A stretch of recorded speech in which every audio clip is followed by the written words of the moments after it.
1월 3일 마감 시장입니다.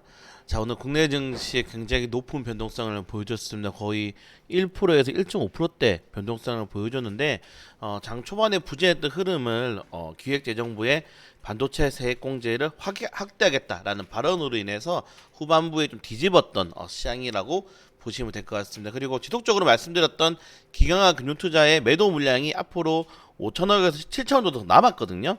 물론 그 물량이 다 나올 가능성이 매우 높기 때문에 이번 주 내내 기관과 금융투자의 눈치를 보는 시장이 될 수밖에 없다는 점, 그렇게 됐기 때문에 전체적으로 장 초반에 부진한 흐름을 어느 정도 만회는 했지만은 이번 주 내내 좀 부진한 흐름을 이어갈 가능성이 높은 증시라고 해석하시면 좋을 것 같습니다. 오늘 뭐 가장 큰 재료는 이거죠. 정부가 반도체 투자에 대한 세액 공제를 전에 뭐 겨우 8%대로 이제 여야 합의를 했는데 이것을 최대 25%까지 확대를 추진하겠다라는 발언이 나오면서 시장이 급등이 나왔습니다.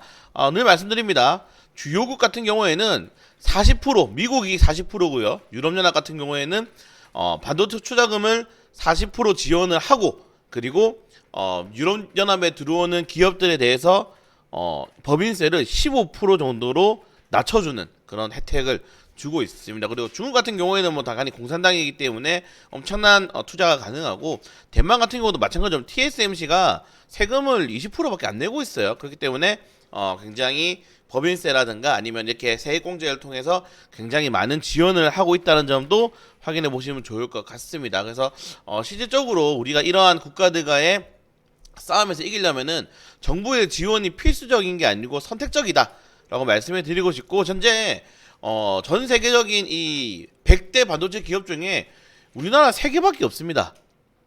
삼성전자, SK 이제 계열사가 2개가 있죠. 그 정도로 지금 100대 반도체 기업 중에 중국, 미국, 대만이 차지하는 비용이 굉장히 높습니다. 제가 늘 말씀드리는 것처럼 삼성전자가 무너지면은 그냥 우리나라 무너진다고 보시면 되거든요. 그 정도로 이 반도체 시장은 결국 미래 먹거리를 향한 새로운 전쟁이 될 수밖에 없다는 거, 거기에 대한 투자를 조금 더 높여야 된다. 다시 말씀을 드리고 싶습니다. 그래서 주요 내용은 이 정도까지 있고, 전체적으로 장 초반부터 이 기관 금융투자들이 매도 물량이 쏟아졌고 앞으로 추가적으로 더 쏟아질 예정이기 때문에 그냥 코스피 지수는 시원하게 바닥을 한번 확인해 보는 게 오히려 좋다. 더 이상 떨어져봤자 이제 2%밖에 떨어질 낙폭이 남지 않았기 때문에 다 떨어졌다. 그동안 고생하셨다라고 보시면 될 것 같고요. 자, 그걸 제외하고는 최근에 현대차, 기아가 굉장히 좋은 흐름 보여주고 있습니다. 물론 영업이익에 대한 기대감도 있지만은 이런 인플레 감축 법안이 내년 이제 올해죠. 1분기 3월 달에 결정이 되는데 그동안에 좀 동맹국들에게는 유예기간을 줄 가능성이 높다는 또 전망이 나오고 있으면서 나쁘지 않은 흐름을 이어주고 있고, 그리고 오늘 뭐 테슬라가 급락이 나오면서 테슬라가 비어버린 시장을 또 차지할 수 있는 또 기대감도 현대차가 나오고 있기 때문에 현대차 그룹주들은 좋은 흐름 조금 이어가고 있는 점 확인해 주시면 될 것 같고요.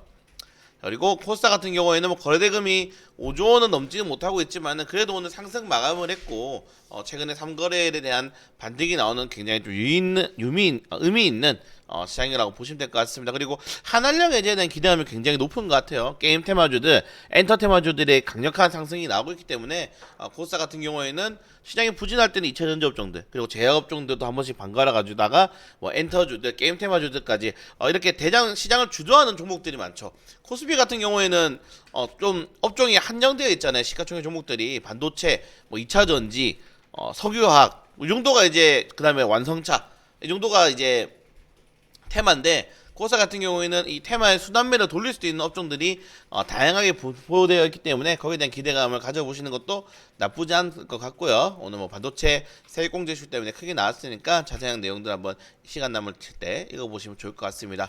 네, 그걸 제외하고는 오늘 뭐 비트코인 관련 테마주도 또 갑자기 뉴스 하나가 뜨자마자 급등을 했죠. 뭐 비덴트 같은 경우에는 상한가를 가기도 했는데 이정원 의장이 1심에서 무죄를 받았습니다. 네, 일단 무죄를 받았다는 점. 그래서 코인 테마주들의 단력이 나왔지만은 글쎄요, 무죄 받은 거랑 코인이 지금 올라가는 거랑 무슨 상관이죠? 네, 그냥 단기적인 수급으로 보시면 될 것 같고, 그리고 웹툰 관련 테마주들 제가 오늘 장전 시황에 정말 잡아드렸는데 핑거스터디 상한가 같고요. 뭐 미스터블루 뭐 25%대까지 올라갔고, 오늘 제가 잡아드린 종목 테마가 이렇게 올라가면 굉장히 기분이 좋습니다. 그래서 이런 테마주들을 좀 더 잘 잡을 수 있도록 노력하도록 하겠습니다.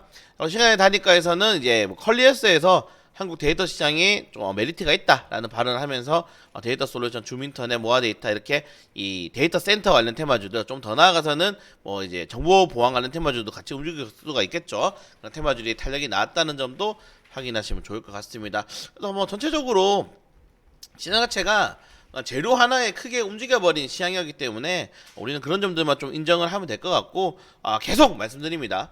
테마로 인한 장세가 지속적으로 반복될 가능성이 매우 높기 때문에 뉴스 이슈, 테마주들, 그리고 항상 장 초반에는 상위 수급 32 종목 정도는 꼭 체크를 하시면서 시장을 대응하시면 될 것 같고, 만약에 시장을 대응 못한다, 나 잘 못 본다 하시는 분들은 안 보셔도 됩니다. 안 보신다고 해서 뭐 주시장이 뭐 크게 변동성이 나오거나 그러지 않아요. 이미 어느 정도의 소강 상태가 들어갔기 때문에 그런 것들을 좀 확인하시면서 좀 대응하시는 게 좋을 것 같습니다. 네, 오늘 하루도 좀 고생 많이 하셨고, 이제 뉴욕 증시가 개장을 하게 되고 우리가 볼 수 있는 보조 지표들이 많이 형성이 되기 때문에 내일은 새벽 브리핑 그리고 장전 브리핑으로 찾아뵙도록 하겠습니다.